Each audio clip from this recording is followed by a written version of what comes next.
social media now can we are ya no omunyene say asem omo ka no ebe die dua ye se husie ebe kwa company fo bi odwene ho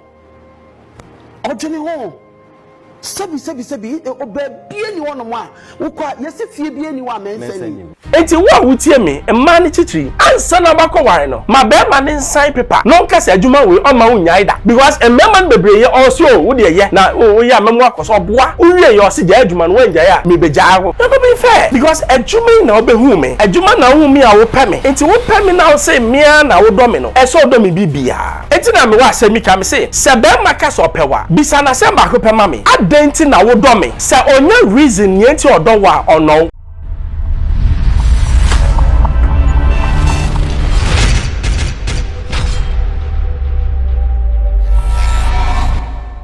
Hello, I Xposed here, Chefem Bruce. Pacho, unsubscribe ya, subscribe na share no bin sunyabi. Pacho, ye nyina ni me mame Asiedu ye friend or hene yere because or your hene or movie industry name or a producer or we're producing movies be from or near Jacko those times near show movie. Na saying guy be a or Kumasi friend Ogyam or your comments be na comments no ye no me a bema me nyasa comments no e Ogyam na ye. Na comment no pese okohweba ye hwe the reaction of Asiedu ono so okay bi ye ba mechehwe so wo nyansa e ma wo di ntwasini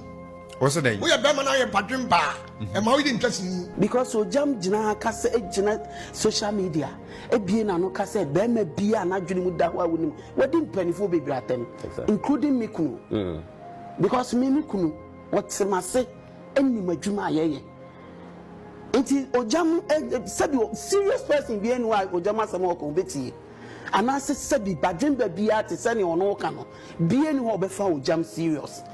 because ye emma bebre wo industry ni mu a ye adwuma na Hayford wo kunu Eso twesi ni free ya na me kwa me yakoda na me nyan status ni na me hu na Hayford Grace Omabo Grace not ye wo ma me penifo bebre a wo Ogyam kwa no na me nyi ni say ba bia wo gina kwa na obetimi abe wo mu but onya akwanya bi mu obi do abetwitwa extra bi e wo industry ni mu a onya the gas agina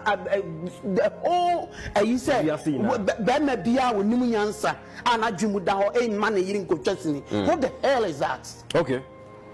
No. When you are brain, Nana? No, yes, many because they work on ebi be come ikunu. Yeah. And me kunu a responsible man. And on also kura na epeja industry need to somewhere. Yeah, nyina oka ho bi. Oboa adwuma na manakoso. Eti o just social media na kan we ya na omunwene se asem omo ka no ebe die dua ye se husie ebe kwa company fo bi odwene ho sebi obebie ni wono mo a wokwa yesi fie bie ni wa mensani enti se obi ti se wo Ogyam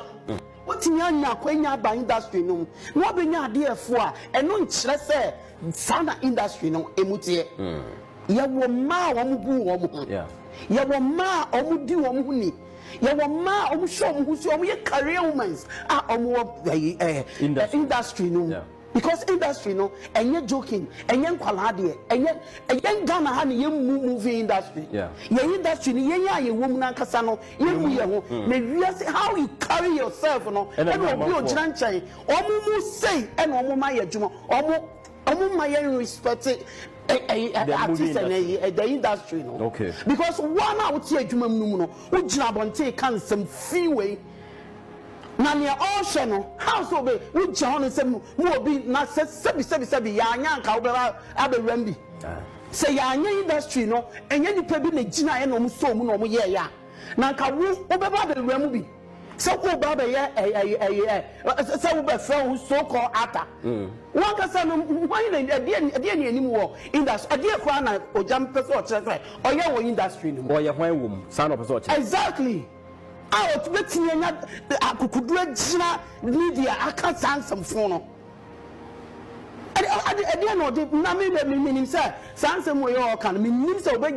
even platform papa bi enu e be ma ne kwa na keka sa ade we me nyini a platform, good platform. Sabi omo ye media, omo ye adwuma papa. Me nyi so obi abema me kwan ama na gina ho akeka sa ansem no. Because they're childish. Okay. Welcome back. You see, kasana Ogyam kan no. Yan kasasa. Ewiaso me say obia wo explanation bia obema.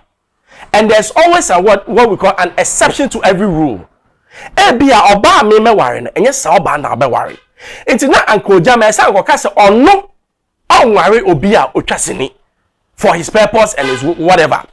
Because untimi kan che me say obia otwaseni bia sabe obo braboni. Okasa you are not being fair. After all, sini no mo twa no niam na mo ye no enye omo mo suban o eya de omo de kire eni ehu se wo suban ti se ya say na ba ko wieo. It does not mean say nipa no twa sini no sa no te ena wiase won aware no obia ni nipa betimi na atena de bia me ka se nipa me metimi na atena no ebia na wontimi ne ntena sa nso na nipa wo so betimi na atena ebia na me metimi ne ntena enti ebia obi action ba ko bi na wo de for you obi ase o say no mo nyina ate you are wrong there be nyansani nkasasa nyansani ni obi asabe okase circumstances we nti no we ena be ya mame circumstances we so ba we na be ya mame nipa nkasa say ye very very flexible because say wo de sadwen wo ti utrim say tribe we ye nware nipa say ye nware profession say ye nware then you are not being wise because if you say one etimi to obi a and after all obi adwuma oye no ebi o any passion ebi o kra enye sika onya fimo dabi obi o hono ma adwuma no na ye ne dekekese onye because ye born no ye de say adwuma na bo e de kan ho obi to say ye mame na Mark Brown uye den oye actress even ocean TV shows oye na ne acting ni sanim all the time oye you can't take that away from him na Africa especially ye pesadodo o be wari ni pa no nim se adwuma we no tie o so o de anya hwema ware o wari wie pe o se je adwuma no enye nyansa because tio adwuma bia ne ehon hyehye se wo person wari obi a o doctor sabe onim se doctor de on pay ye but ade ba ko so se ohun ni se doctor for any time yes se o per time de anya wari be ma onya adwuma de bia no tifie ma ba wo per se be ma sabe oba be hwe na bia ka wabusua de a ene enye time ho you need to make time for your own self eno na ese hu now uko wari obi say actress na adwuma no eteki omo more away from home oni made we eteki say wo wari ye no na for you call 1212 say ade na wo kwasa na efa na akọ na be ma we na fro o yes you are being immature because answer na be wari ni pa no na nim say adwuma no ye no na adwuma no ye no so na you should be supportive. Yes, Bema papa ni obi a or supporting nia ne yire pese oye no no so ekọ because sabe adwuma me ye no eno ebi wa ntimi nye saa so na adwuma ho ye no ebi won so ntimi nye nyame boy diverse so that obia enye de ne nyina ye mu awiase enti wo a wutie me emma ne chichiri ansa na bakọ ware no ma Bema ne nsan paper no nka se adwuma we o ma unyai da because emma bebre ye also wo de ye na wo ya memu akoso boa uwie yo se ja adwuma no wanja ya me beja ho no be fair because adwuma na obehu me adwuma na hu me a wo pɛ me enti wo pɛ me na wo say me na wo dɔ me no e so dɔ me bibia enti na me wa se mi ka me say se be maka so pɛwa bisa na se ba ko pɛ ma me adenti na wo dɔ me se onya reason ye enti odɔ wa ono yes obi beka sa adenti na okasa se wo se wo dɔ me na bia me tonti na wo dɔ me a eto na etimi hi ya etimi hi esa anantu otimi kwame na ekwa etimi twitwa se madwuma me ya madwuma ne betimi abɔ me bibia betimi nti edia be mpa na hu wo me ho a wo se wo dɔ me odo